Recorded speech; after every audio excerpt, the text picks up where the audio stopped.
Have you ever stopped to consider what your bank is really watching? We all assume privacy when we tap our card or hit send on a wire transfer. But beneath the surface of every financial institution, sophisticated algorithms are constantly scanning, flagging, and reporting. It's not just about catching criminals, it's about identifying patterns that look wrong, even if you think you're doing everything right. Today, we are pulling back the curtain on the silent watchdogs of the financial world, focusing specifically on the three types of bank transactions that, without fail, quietly send up a flare to the regulatory bodies. The transactions that put the VA on alert, even when you believe your intent is perfectly innocent.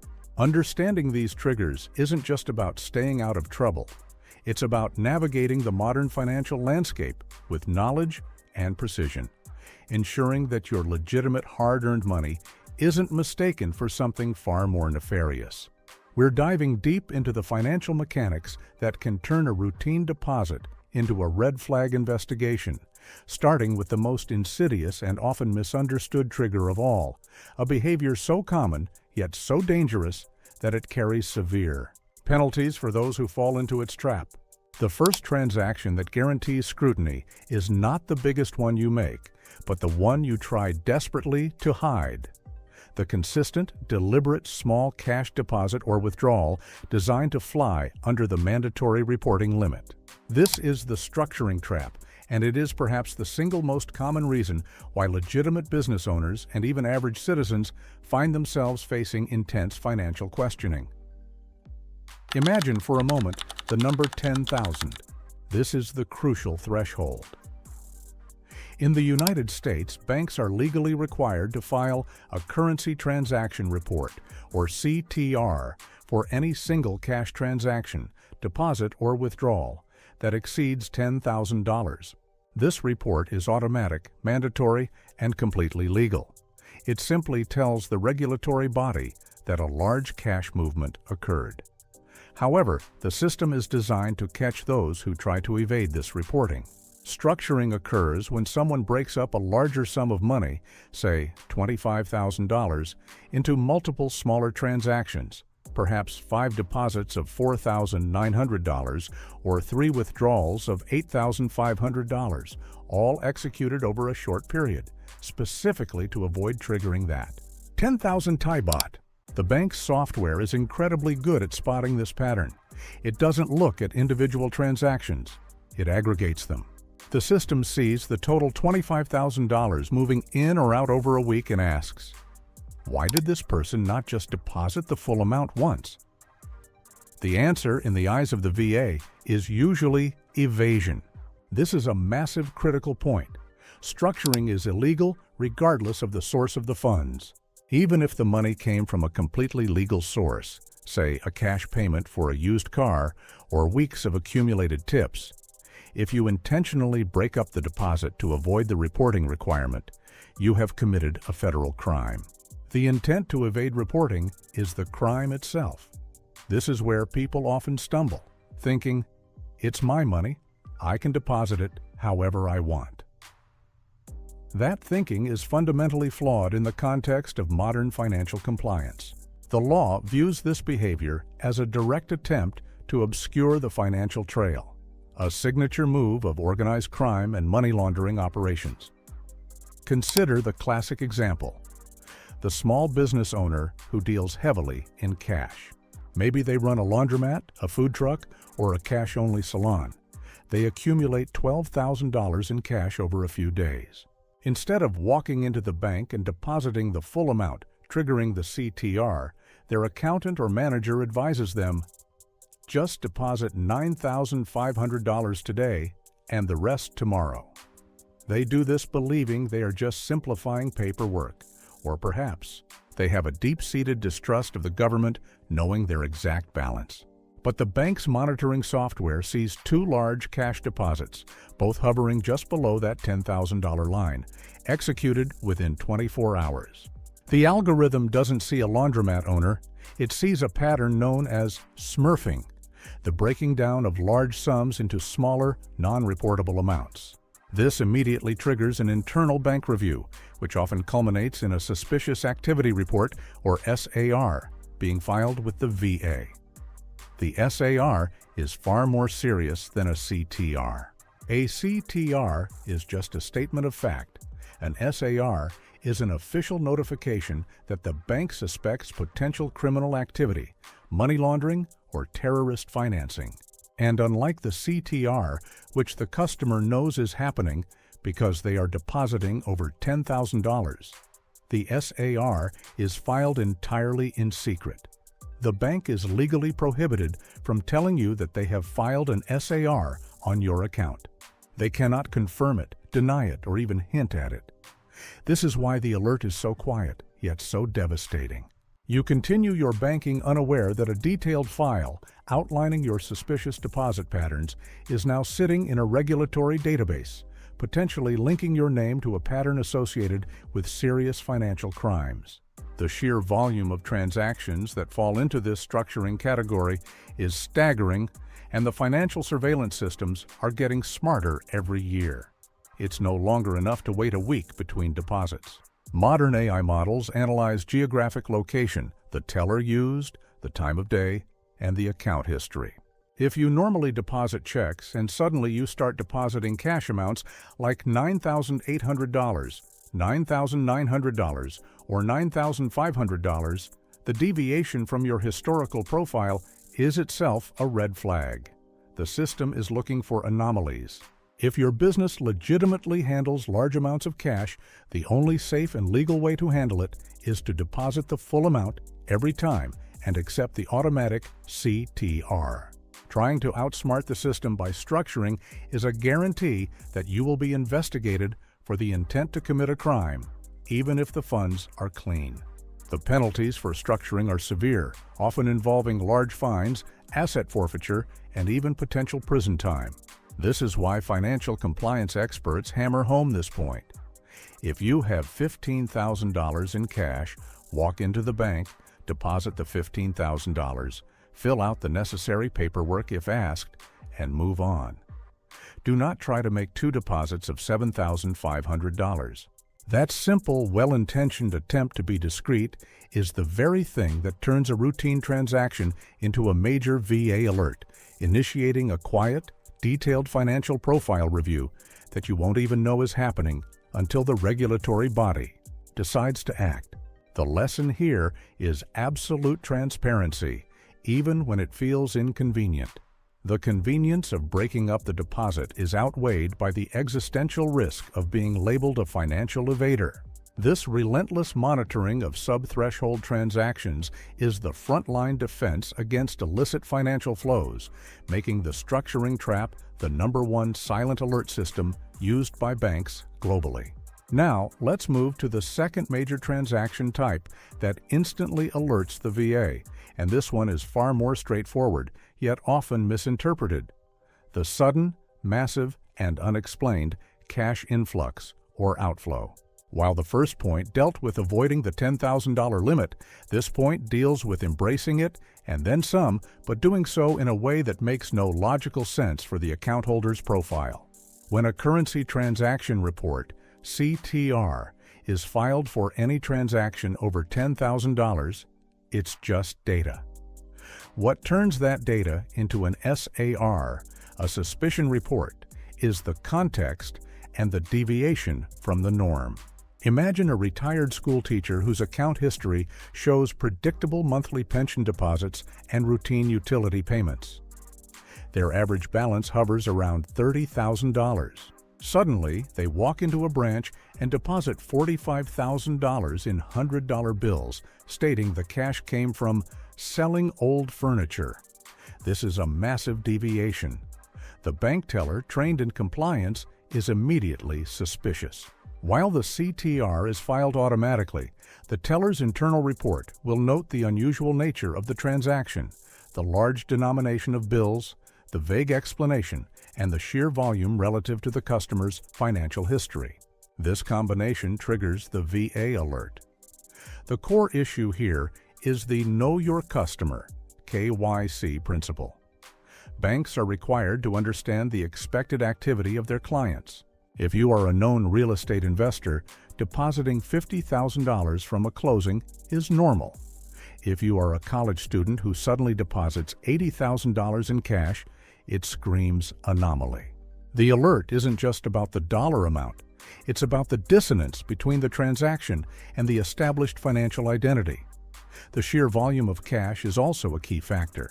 Cash is the lifeblood of the underground economy because it is untraceable once it leaves the banking system.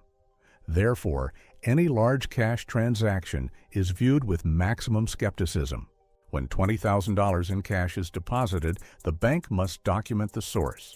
If the customer is evasive, hostile, or provides a nonsensical explanation, "I found it in an attic," or "I won a private poker game," the bank has a legal duty to escalate the situation. The resulting SAR filed with the VA won't just report the transaction. It will detail the interaction, the teller's assessment of the customer's demeanor, and the inadequacy of the explanation provided. This paints a picture for investigators that suggests illicit activity. Furthermore, this category extends beyond simple deposits to rapid, large-scale cash withdrawals, especially when they deplete an account shortly after a large, unusual deposit. This pattern is known as layering, a classic step in money laundering where illicit funds are moved quickly through a legitimate account to obscure their origin. For instance, a deposit of $50,000 is made via cashier's check from an offshore account, and then 3 days later, $48,000 is withdrawn in cash or converted into gold bullion. The rapid movement, the use of different instruments, check to cash, and the near total depletion of the fund signal an intent to quickly clean the money and move it outside the regulated system. The VA systems are designed to look for these round-trip transactions where money enters and exits an account quickly without any clear economic purpose related to the account holder's profile. If your account is typically used for payroll and groceries, and suddenly it acts as a high-speed conduit for six-figure sums, you have instantly become a person of interest. The system assumes you are either laundering money for yourself, or perhaps more commonly, acting as a money mule for a criminal enterprise, receiving funds and then moving them quickly to other destinations.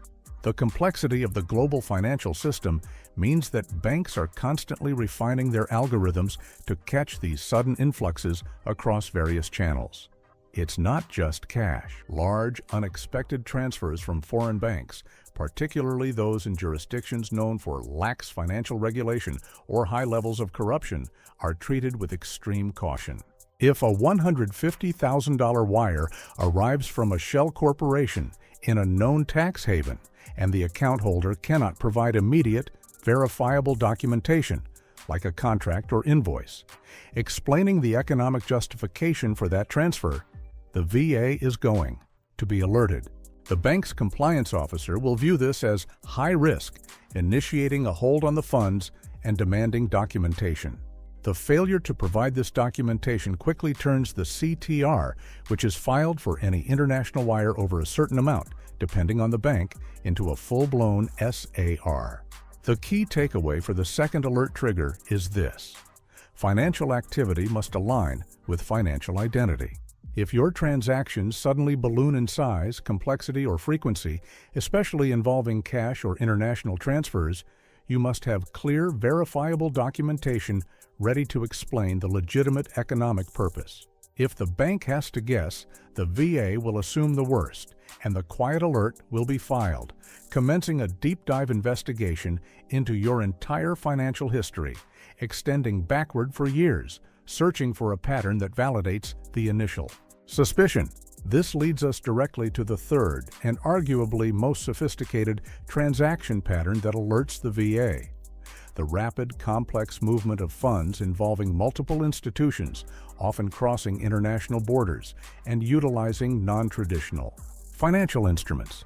This is the hallmark of sophisticated financial maneuvering, often designed to obscure the ultimate beneficiary of the funds, the true owner. We call this the international web and rapid exit. This alert is triggered not by a single transaction, but by a series of linked transactions that, when viewed together, paint a picture of deliberate obfuscation. It's the sheer complexity that raises the flags. Imagine a scenario. A domestic business account receives a $300,000 payment. The source appears legitimate, a corporate name and invoice number. However, the payment originated from a bank in a country with high financial secrecy, routed through 2 intermediary banks in different continents, and the description on the wire transfer is vague, perhaps just consulting fee. Within 48 hours of the funds landing, they are immediately dispersed into 3 separate accounts, one for cryptocurrency exchange purchases, one for a large domestic real estate title company deposit, and the remaining portion wired to a personal account in a 3rd country. This rapid dispersal is highly suspicious. Legitimate businesses typically hold funds to cover operational expenses, pay taxes, or invest slowly. The instant, frantic movement of the entire sum suggests the funds are hot, meaning the individual is trying to move them quickly before regulators can freeze them or trace their origin. The lack of a clear holding period or a justifiable economic activity, like paying a large vendor, within the domestic account is the red flag. The use of multiple layered financial instruments is another critical component of this 3rd alert. The funds don't just move from Bank A to Bank B, they move from Bank A, converted into an asset, like stablecoins or gold, then back into fiat currency at a different institution, and finally dispersed. Each step is designed to break the paper trail. Banks are now required to monitor transactions involving virtual currencies and digital assets closely. If a large sum of money is wired from a traditional bank account to a known cryptocurrency exchange, the bank notes the transaction. If that happens repeatedly, or if the funds originate from a high-risk source, it triggers an alert. The VA understands that crypto exchanges are often used in the layering phase of money laundering, providing a quick, decentralized way to move value across borders without relying solely on the traditional SWIFT banking network. The transaction itself is legal, but the pattern, the rapid conversion, the high dollar amount, and the lack of a clear underlying business justification is the alert trigger. Furthermore, this category includes the strategic use of high-risk jurisdictions or shell entities.